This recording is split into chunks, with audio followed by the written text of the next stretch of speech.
We'll let it roll. This could be a 50-50 Strangelove and Lolita episode, because I also want to hear your reaction to that. You came down really harshly on your letterbox. I did. I course corrected a bit. Not that much, but yeah. I didn't like it in a lot of ways.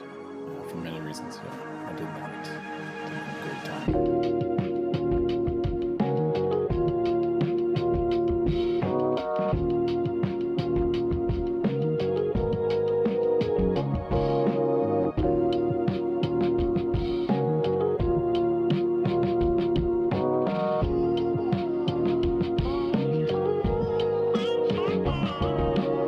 Should I do a Peter Sellers voice for the intro? No, I'm not gonna. Yeah, you definitely should. do the like Marvin the Martian. This is no, it's not coming out. It's some like it unauthorized. We're back looking at films from the 60s, and I'm Jay Brooks Young. And I'm Zach Domes. And we're talking about the big guy, Stanley Kubrick, and Dr. Strangelove, or How I Learned to Stop Worrying and Love the Bomb. Wow. Yeah. This was one of those I never saw. Like many of these films that we talk about, just missed me. And I've watched a bunch of Kubricks now at this point, and this was one of the last ones on my list. Yeah, what do you say about it? You had seen it before, but I guess it wasn't a big one for you, Zach. Is that right? Yeah, I guess. Yeah, well, you've seen most of his other work at this point. After The Killing, like his films post The Killing, I think I've just got Barry Lyndon left now. I think I've seen everything else. Wow. Yeah. I'm trying to think if I've seen all of his films. I think I have. Post The Killing. Yeah. Yeah, I haven't seen Killer's Kiss or Fear and Desire. Right. But yeah, Killing and then everything after. Yeah, I don't know. I think I really appreciate this film a lot. It's just tough to do comedy. Comedies are they're kind of a more difficult genre to do, and especially to like be taken seriously, obviously. So yeah, I appreciate it a lot, but I don't know. There's certain aspects of it that feel almost too silly or too, at this point, too overdone. Right. It gave me that feeling of Monty Python. It gave me that feeling of Monty Python, which, of course, also starts in the 60s, right? And just like, there's this new comedic sensibility that, has a lot of silliness and just like, it's like the most radical thing in the world if you like, give things silly names. So it's like a little bit of a different sensibility than I think we're used to now in some ways. Right. And he does do this right at like pretty much the peak of the Cold War, the missile crisis there. So this is on people's minds. The people are accustomed to hiding under their desks for drills, worrying about a real potential nuclear fallout. And so he kind of, he pushes the envelope with that, makes a comedy about something that's deadly serious to many people at the time. Yeah, that's why it works. I love the commentary and sort of what the parody is aimed at. And it still holds up and feels relevant. Like, this never went away. We're still living in this world, even if Russia, has a different face now. We're, I think right now there's so many sort of conflicts going on in the world. There's like increased tensions between India and Pakistan right now. They're both nuclear powers. Right. We've got to worry about Russia, Ukraine. Yeah, the tensions are always there. It definitely feels like so much time has gone by with this threat that people have become a bit complacent with it, I would say, and probably we forget very easily how close we are at all times to this possibility. There's been I had read a couple years ago various accounts of times when we got really close to either side pushing the button, because all it would take, as is portrayed a little bit in this film, it would just take a couple of errors on one side or the other, where some malfunction, and then the other responds in a certain way, and then the other sees them responding, so they respond, and so it's like, how do you create enough safety measures on this kind of thing? It's not entirely foolproof. Yeah. We got used to this sense of inertia that, it hasn't happened yet, so I guess it won't happen. Like, I guess we have it under control. And right. Yeah, I don't think that's the right feeling to have about it. No. Yeah, exactly. So I'm just thinking of like some of the moments in this film, like, the classic line of, "There's no gentlemen, what are you doing? There's no fighting in the war room." So do you remember when Catch-22 was published? Is that before or after? Ooh, it's a good question. Yeah, I don't remember. Right around this time, I think. And so it's so similar in its humor. 61. Yeah. So it's interesting because he thought about producing this film for a while.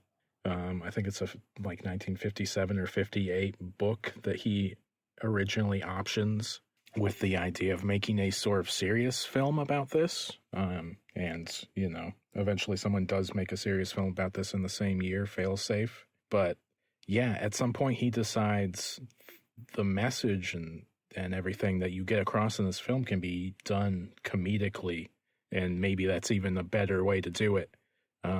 And he brings in Terry Southern to help him write the screenplay when he decides it's got to be funny. And I don't know much about Southern, but he wrote some sort of satirical novels.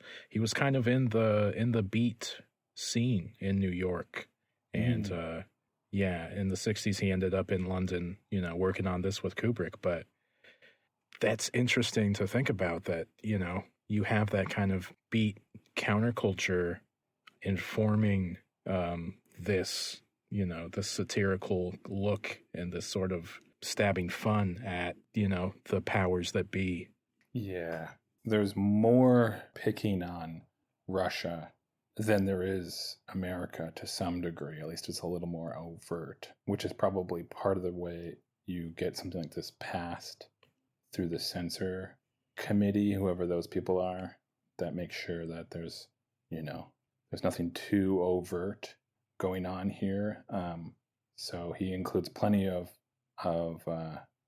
gags aimed at Russia to kind of balance out the whole thing. Just he's making fun of the whole thing, but yeah, I would say it's equal opportunity. But it doesn't pull punches, making fun of the U.S. and you get that message at the beginning that they did not have the support and cooperation of the Air Force or whatever, which is how so many of these films usually get made. Is the military, the United States military lets you look under the hood a little bit, so you can be accurate in how you depict them, but they expect you to be reverent of them in some way, which obviously they're not here. Right. So that makes me think of how he has so many shots of a plane flying, but it's got that green screen background. You can clearly tell it's not real, but that made me think a lot of Wes Anderson. And so much of this film feels like an inspiration to Wes Anderson's films. The humor, there was parts in the beginning where it was like the skits and the back and forth dialogues on the phone, and then the like, yeah, that like kind of very obviously fake planes flying over the landscape, all just felt so. Part of it felt very childlike in the way that Anderson often does his. Yeah, that makes sense. I thought of like Coen Brothers films too. Mm-hmm.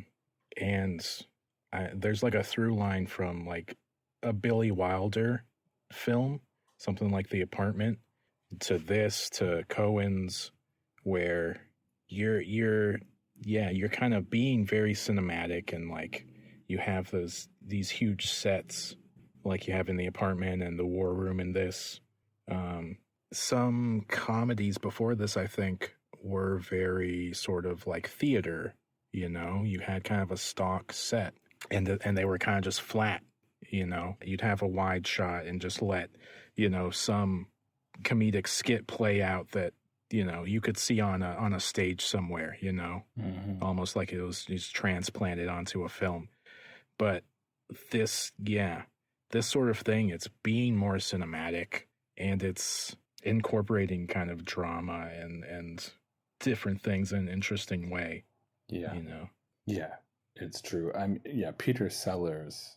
So you mentioned him already, but yeah, do you think that what do you think of his acting in this? Do you think it's over the top, too over the top? Do you think it's,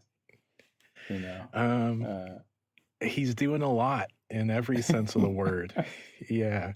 I think the Dr. Strangelove character is maybe the least funny part of this film for me.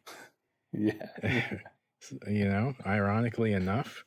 Yeah. But yeah, the British officer that he plays opposite Sterling Hayden, Mm-hmm. like, it's okay. The joke is just sort of that he's British, and isn't it funny how they act, and they have to be polite the entire time. Kind of one note. He's doing all right as that. I think the president is actually his best performance, because he plays it so sort of middle of the road and normal, with just a little touch of a lisp, a kind of maybe homophobic lisp, a little bit. But I love like him on the phone with the Russian premier. Like that's a good performance.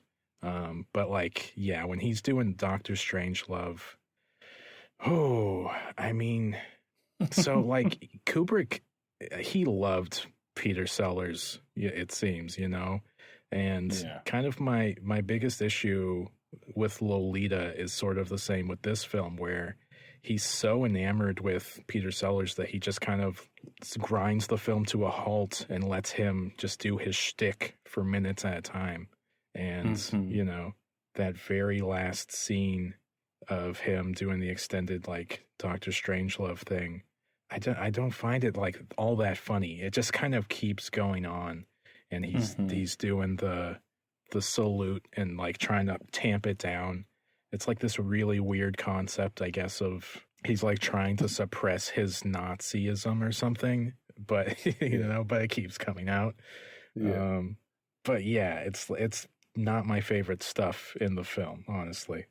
Yeah, I know what you mean. I was thinking his character and how he performs that character does get a little old as the time goes on that you spend with that character. Although I will say this time around, when he's having trouble keeping his Nazi salute down, I thought it was very funny. There's a part where he starts like hitting his arm with his other arm, and it reminds me of Jim Carrey kind of humor. And I noticed this time the background actors, almost like more than half of them were all kind of trying. You could see they're trying to keep a straight face. They're really holding back from laughing because I love where the ambassador is like positioned right over his shoulder. It's just sort of stone faced. Yeah, that's really good. And then when he starts really hitting his arm, you can see he's having a hard time. You can look back and you can see his face is he's grins ever so slightly, and then he does that. You do that thing where you look down, think about something not funny. I must admit, Ambassador, I must admit, Doctor, that's a very good idea that you suggest. Yeah. That guy was great. I feel like I've seen him in something, but I don't know what I would have seen him in before. Peter Bull as the ambassador. Yeah, he was great. He was great, yeah. Yeah, Sellers. Yeah, it's a lot of Sellers. He's undoubtedly talented. It's kind of crazy what he can do, but yeah, not my favorite. I really, really loved George C. Scott as General Buck Turgidson. I think he's the load-bearing performance of this film. I love what he's doing. Having never seen this, it was kind of incredible to recognize so much of like Tim Robinson's like acting style in him. They've got kind of similar faces, and he's just like the way that he sort of reacts to things and like bounces off of what the president's saying. I loved it. What did you think about George C. Scott? I thought it was great. Yeah, I thought it was believable for sure. That's why comedy is tough. You have to bring people into your character, even though the character is sometimes outlandish and very easily unbelievable. And I think he does it well. Yeah, I would agree. Like that's that difference, right? Sellers, he's a little too goofy with certain you kind of feel him aspects. Doing a bit, right? Exactly. Yeah. George C. Scott, I mean, it's incredible that it's after this that he does Patton and like wins an Oscar and stuff, that he can do sort of the serious version of this and people take it seriously. Yeah, he does it well. It's not an easy performance either, because he becomes this person he's supposed to portray this guy who's lost his mind essentially, right? And are you thinking of Sterling Hayden? Am I thinking of the wrong guy? Well, they both kind of lose their minds, but George C. Scott's the one in the war room. Ah, yes, I see. Yeah, they both do great performances. Yeah. George C. Scott, that's his name. Yeah. Yeah, he is for sure. He's great. He's believable. I really liked the other guy too. Sterling Hayden. Yeah. As Jack D. Ripper. Yes. I mean, he's incredible too. I mean, he's just an institution. I feel like in 50s and 60s Hollywood. He's great in Johnny Guitar. Of course, he worked with Kubrick on The Killing, a really good sort of starring role. And I mean, he's perfect as a general losing his mind, kind of going QAnon mode. And talking about the fluoride conspiracy and how he has to protect his, essence, his bodily fluids. Yeah. The fact that I'm thinking now too of how in the screenplay here they have the American Army fighting itself. That's a kind of a wonder that could be allowed and that they did that. That is so. I watched it again. Yeah. Watching it again, I was a little bit blown away. Like that's amazing that he was able to do that. Have the army fight itself. I don't know if we've seen that anywhere else. No. Yeah, I don't know. I could see maybe like a Samuel Fuller, putting that in one of his films. I don't know if he ever did. But yeah, that is actually pretty subversive. And I think you kind of forget that that's happening just because, the war room, kind of ends the film and it's so over the top. They have it's extremely high stakes, right? Like there's nothing more high stakes than a potential nuclear fallout. So those guys have to go in there and try to stop this. And that means that there'll be a conflict between one arm of this army, I guess you can say, and the other. And all because this guy's gone mad. Yeah, it's interesting. Yeah, him being the sort of linchpin or the, the first pin that starts this whole sequence of events. Because that's like, yeah, there's sort of the three threads in this film: the war room, what's going on with Sterling Hayden at the base, and then the bomber plane. And right.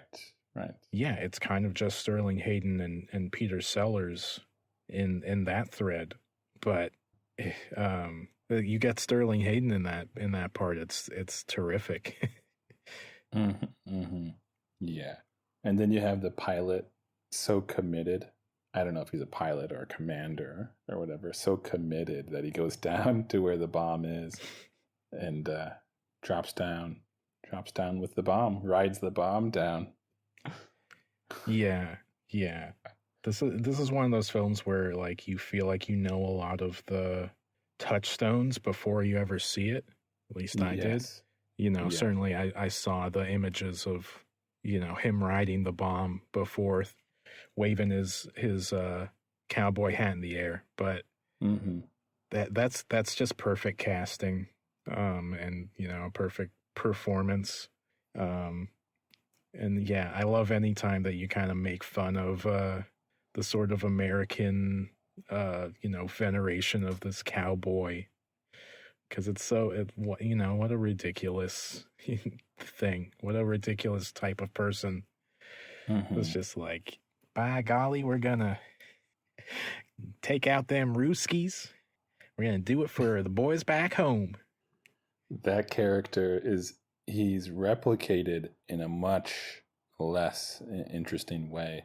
Or I don't know if it's less interesting, but he is replicated in the film Independence Day. Do you remember that? Yeah. Did you ever see this movie? Yeah. It's been a long time. Yeah, it's the same character. They just rip it off. They steal it entirely. Where he is basically a cowboy hat toting guy, and he saves the day at the end by flying his plane up into the alien shuttle or spaceship or whatever. Same kind of thing. I'm going in, boys. Yeah, it's kind of just a comedic, touchstone now. But you think about this time, like, people loved their cowboy movies. They loved thinking about westerns and stuff. Like, it was a big deal to people, so it's fun to poke fun at it. And it's being poked fun at in a way that people who like that kind of thing will also like this guy. It's not entirely mocked. It's just sort of jovial. Yeah, and you got James Earl Jones just in a minor role in that plane. That was crazy to see. I was not aware that he was in this movie. Who was this? James Earl Jones. What else is he in? You got to fill me in, because you're so much more knowledgeable. Well, he's the voice of Darth Vader, most famously, but he shows up in a lot of stuff. I think he's in Hunt for Red October, a bunch of like 80s and 90s things. It's kind of just a legendary actor, but this is pretty early for him, I imagine. Yeah. He probably just got, cast from being like a theater guy, I would imagine, because for those roles in the plane, you just want, people that have good voices, Yeah,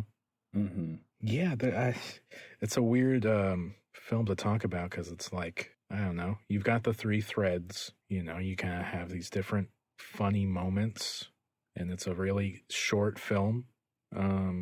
Relatively, yeah. Yeah, it starts off really strong. There's really strong moments, and although I think as a full film, you may feel a modern day viewer may feel like that parts of it are funny, parts of it are kind of confusing sometimes, parts of it are overdone. I think overall, placing it in the canon and sort of seeing how it's continued this lineage of comedy, I think in that sense it sometimes feels more of a, like you said, a touchstone film. It's a little more of a kind of, I don't know, a connecting piece between films that were done in the past that were comedic and then films to come. I think it inspired a whole lot of comedy that some bad, some good in the 80s and the 90s and so on. I guess in some sense, I would watch this and I'd think it's a bummer that we don't have today a lot of great comedies. People are shying away from doing films that are comedic in general, let alone this kind of comedy.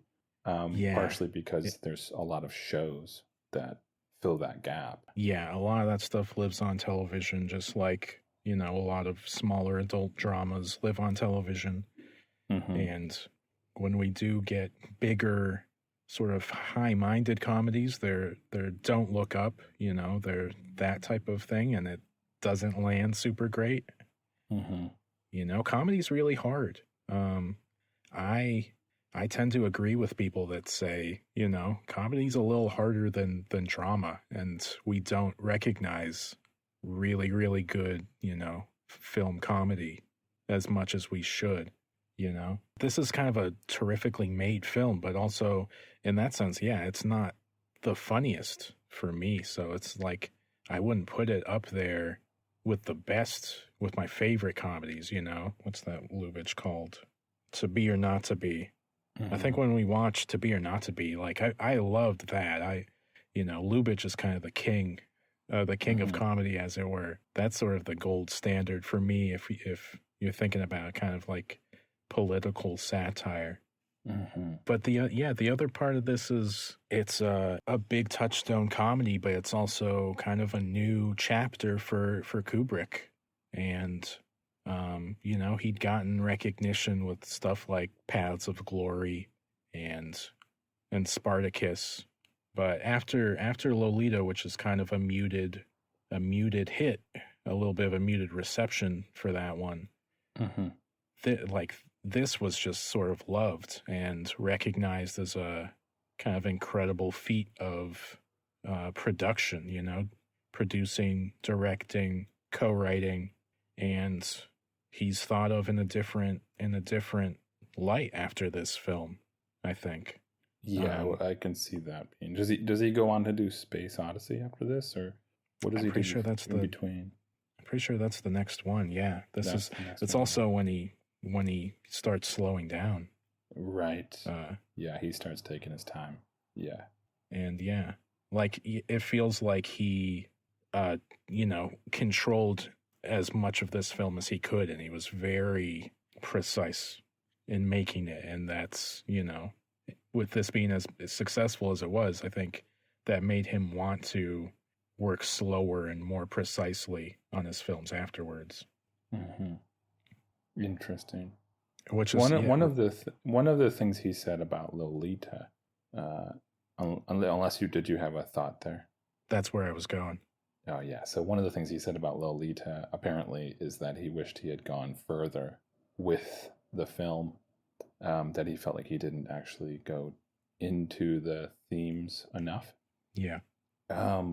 Which he will then do, I think, with these later films. That's what he does with all these later films. He takes his time, does his research, plans things out seemingly a hell of a lot more, and starts creating real masterpieces, for sure.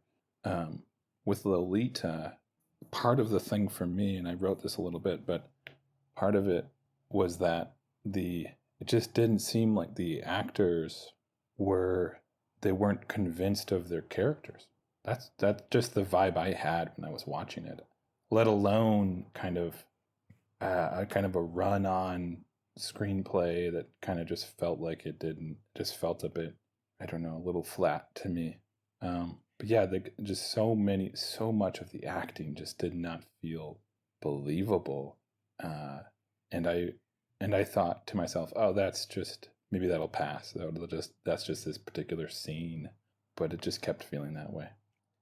It's sorry to say, the opening scene with Sellers, I really appreciated a lot. Thought that was an incredible opening. But then after that, it just kind of meandered, and yeah, again, no one seemed convinced of their parts or the story. Yeah, that's interesting too, because I think starting with the Sellers scene and then flashing back kind of neuters what's going on in the rest of the film.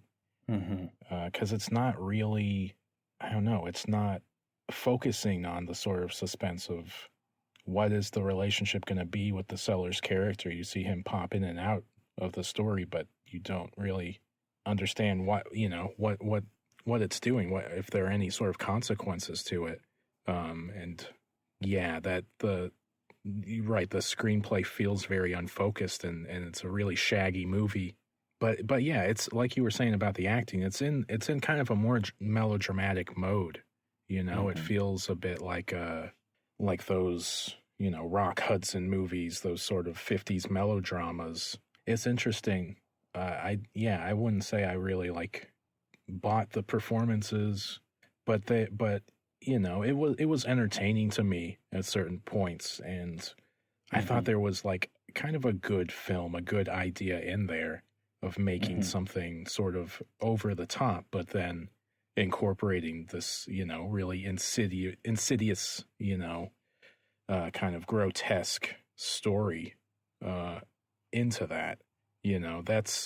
That's where I appreciate it for trying to be sort of subversive and confrontational with the audience, which I think is a big part of what makes him, so iconic, makes his films, iconic in a literal sense, is they're constantly confronting the audience with things they haven't seen or really looked at before.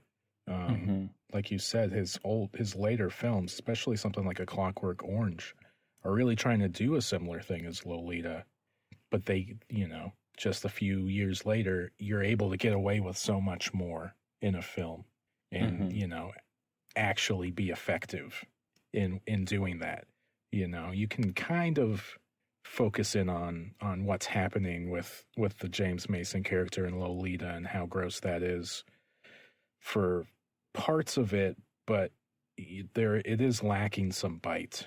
And yeah, it would make sense that the actors are a little confused because they're not able to play that all the way, I guess. But yeah, I still want to stick up for that film a little bit because of what he's going for and trying to be confrontational. When are films gonna kind of approach pedophilia and stuff like that at that time? Otherwise, No, that's a good point, and I agree. I think I think it was there's nothing wrong with attempting to make this film, and I think it was Kubrick had his finger on the pulse of what was controversial and yet very interesting, and he continues to do that. I just think with this particular book, Lolita, trying to adapt it to screenplay is it seems so improbable to happen, because one of the reasons why is because the character knows that what he's doing is wrong, and so there's so much inner dialogue. He's writing a journal. He's contemplating all of this, and so with the film, or any film you would try to do, I know it's been attempted to be done at least one other time, there's going to be voiceover for a good amount of time, and voiceover in film is fine. It's just it's not ideal. That's a difficult thing to do well, and with a book like this, it kind of requires a lot of voiceover to make the character believable. Yeah, it's really hard to try to rely on that as much as you would need to in that film. Yeah, one film that came out recently that is somewhat similar in its where there's an older man attracted to a younger girl that comes to my mind is Sean Baker's Red Rocket. And with that, I was thinking about the differences between these two films, and I was thinking with Red Rocket, that main character doesn't really think what he's doing is wrong, and so the way that the film unfolds is radically different. You don't need any voiceover, and what's more important is kind of watching that person's downfall happen, and the kind of anxieties he goes through happen. I guess the difference is like you're watching it happen to a guy who is an externalizer, and whether or not it works, it is it doesn't have any voiceover for that reason, and so much of it is an external film, and it's a high-paced film. With Lolita, again, it requires that he's keeping a diary, and that you know what's in the diary, and then it also requires that that character believes, or that actor believes his character. And to me, there were times, I just have to say this, there were times in the film that both the actor and actresses, it felt like the camera kept rolling and they didn't know what to say, like they forgot their lines. It does have that vibe, yeah. I was like, I felt like I was like watching a recording of a play, and I couldn't believe that they like didn't edit that out and they kept it in, which again is fine and everything. It just doesn't make it a believable film, and nobody I think has yet to make a believable version of that story, because it's such a seemingly impossible story to do. But again, I respect anybody who attempts any difficult story. So for that, I changed my very, very low score to a slightly higher low score, because yes, I do respect the attempt. Yeah, it's a really messy film that, yeah, I think I haven't read the book, but everything you're saying, I think, has been echoed by people that have, that you just can't match the sort of internal like narrative that's going on with him when you put it on film. And yeah, I loved what you said about Red Rocket too, because actually thinking about another James Mason film where he plays a sort of troubled, central character is Bigger Than Life, the Nicholas Ray film, which I think we both watched. And that's kind of got a character more like the Red Rocket character. He is sort of an externalizer, and he's, kind of this tyrant running rampant over his family. And I think I like that better than Lolita. I think that's a pretty incredible film, and his performance too is pretty incredible. Right. That's a good film to think of in terms of these kind of issues, that we have to watch this, immoral person, or this person who really is what it is it's this person who doesn't know they're immoral, and they're going through all these things, and we can see why. We can see exactly why. We're like, wow, like life is up against them too. And it's not to say that they're a victim or anything like that, but just like it gives you a good insight as to what's making them become that way. Whereas when you see with Lolita, this guy really knows. He knows. So you have to handle that with a lot more attention and a lot more care, because this is a character that knows what he's doing. So yeah, when towards the end you have to have a kind of redemption, let's say, that redemption is going to have to be much more, I don't know, it's more delicate what to do with that. And so how does it even end in this version? He just gets like sick and dies.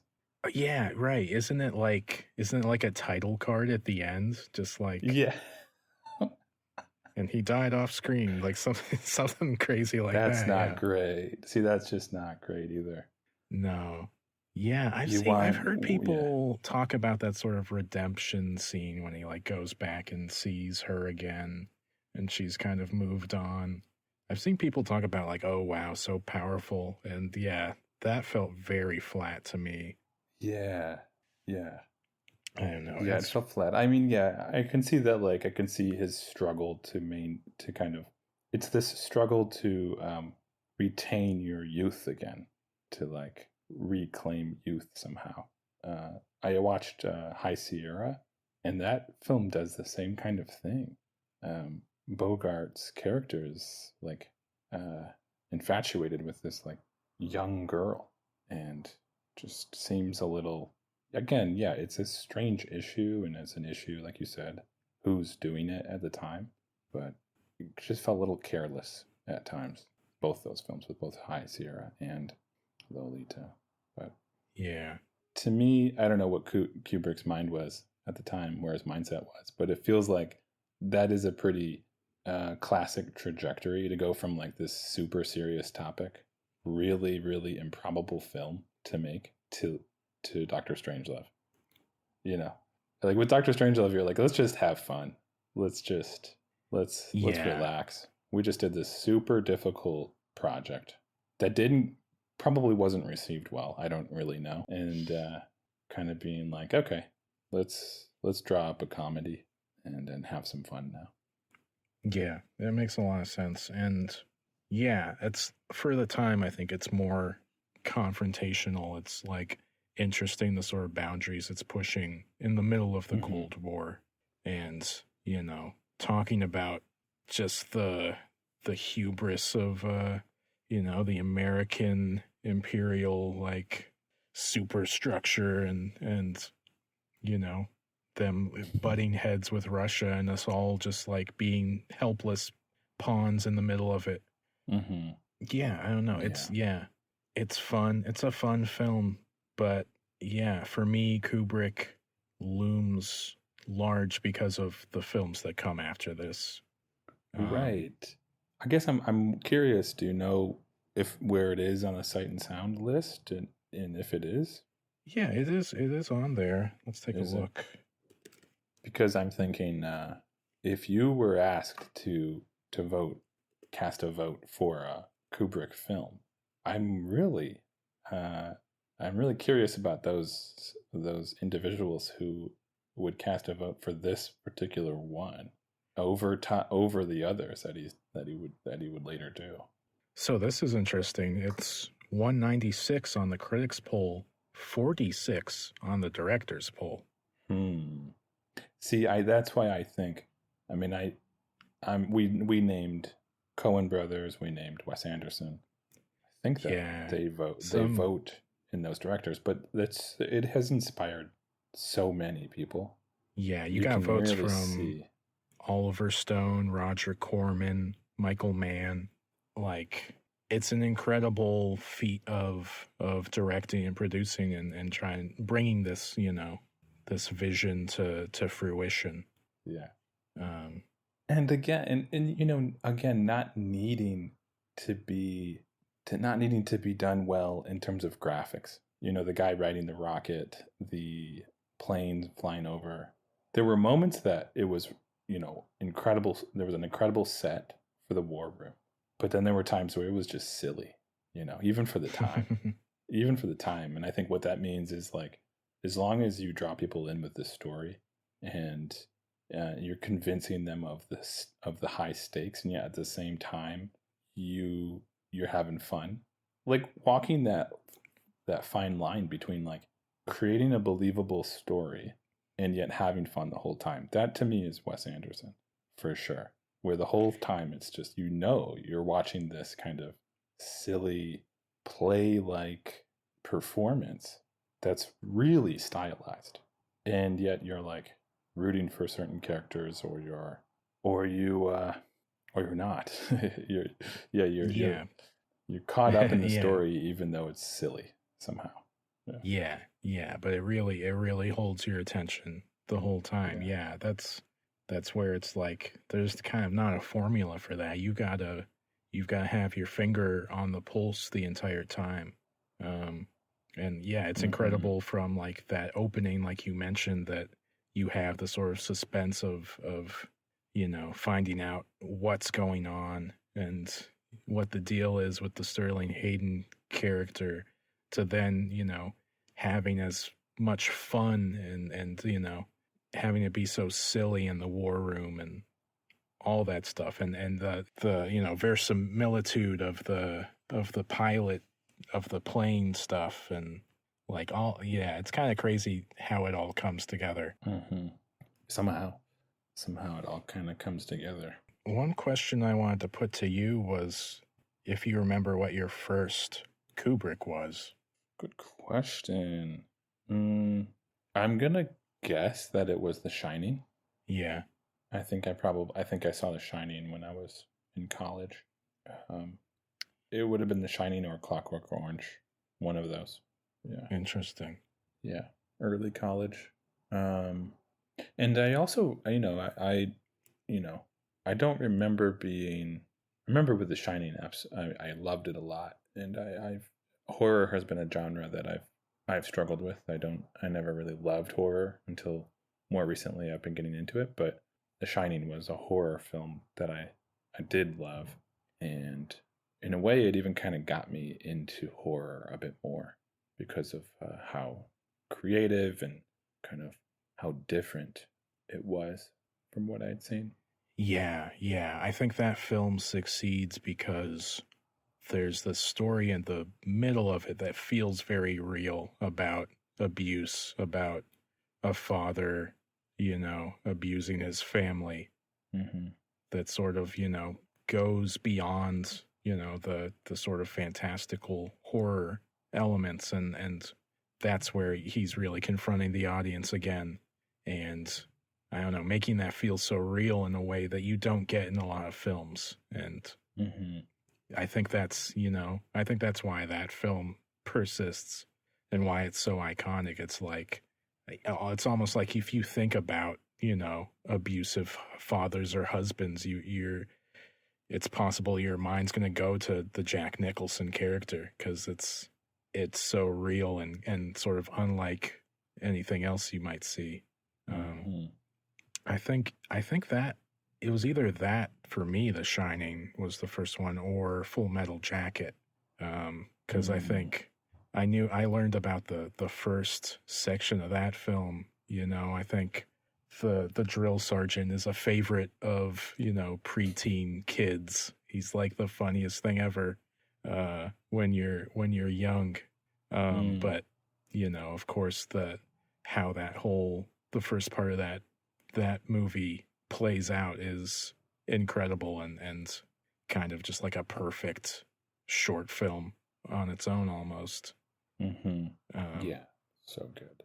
Yeah, it was both of those I think I watched close to the same time probably, but it makes sense when you watch those that like, oh, this is a real deal. This guy is one of the masters. It makes sense that, he's so ubiquitous and so studied and all of that stuff. As much as, I don't know, it feels like he takes up so much oxygen sometimes.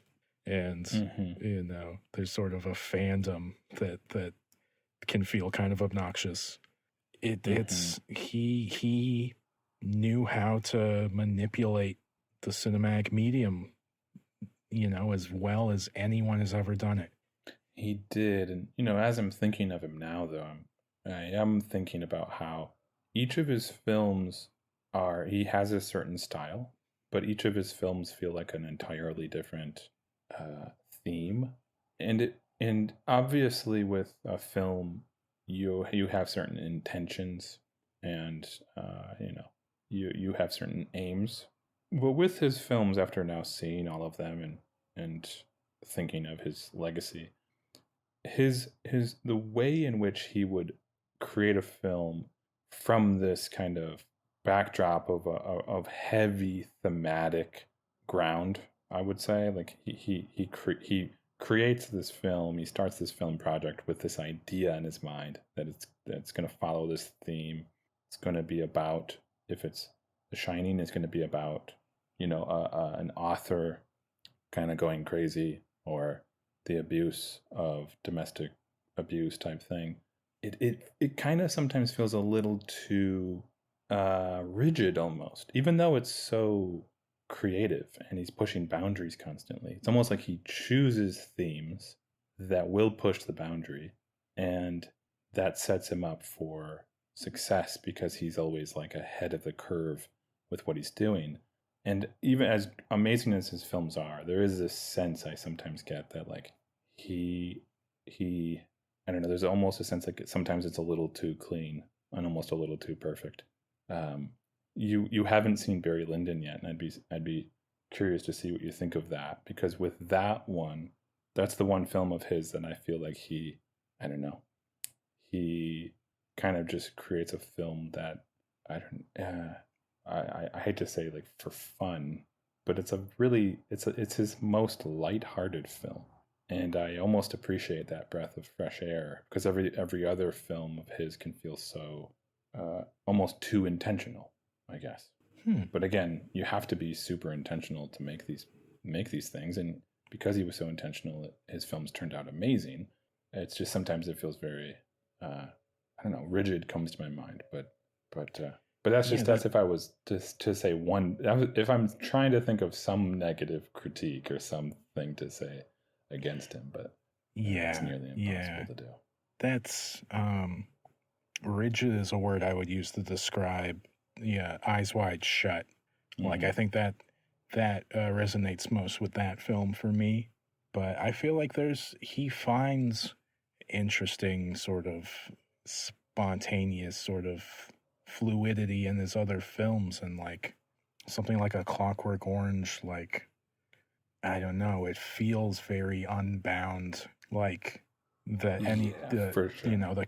The characters are capable of doing anything. You might see just anything at any given moment.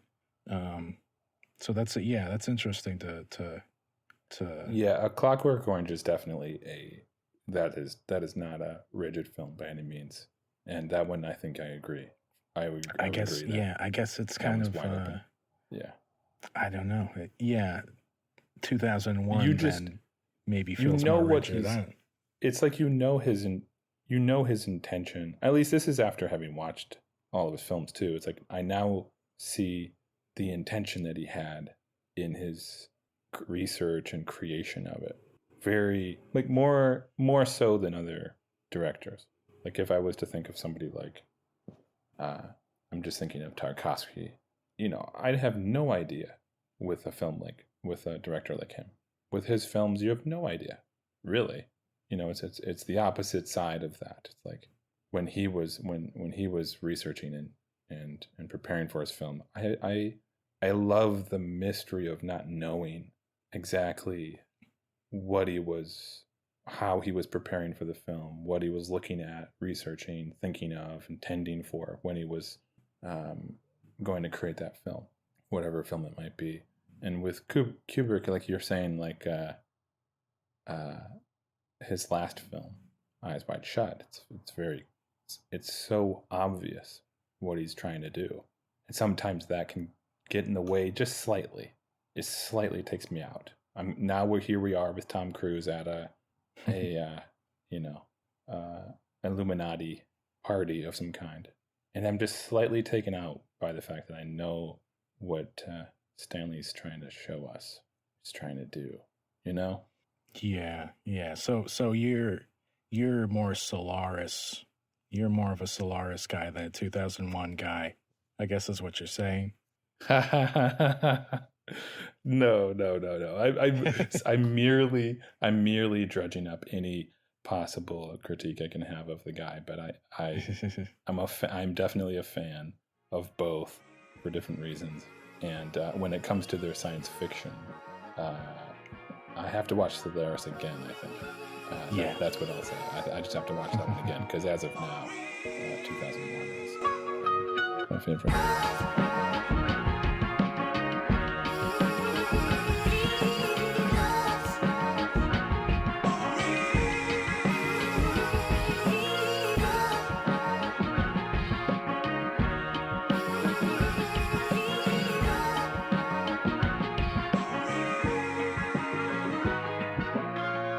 That's a pretty good ending. Do you think we'll talk about him again if we get to a different film?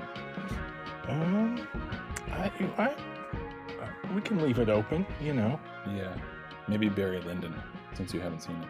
Yeah, that would be fun. Let's pen that in, or pencil that in. Pencil that in. We'll get to that in 10 years. Because we're in it. We are. We want to look closely at the time. Think about when these films came out and what was going on in the world.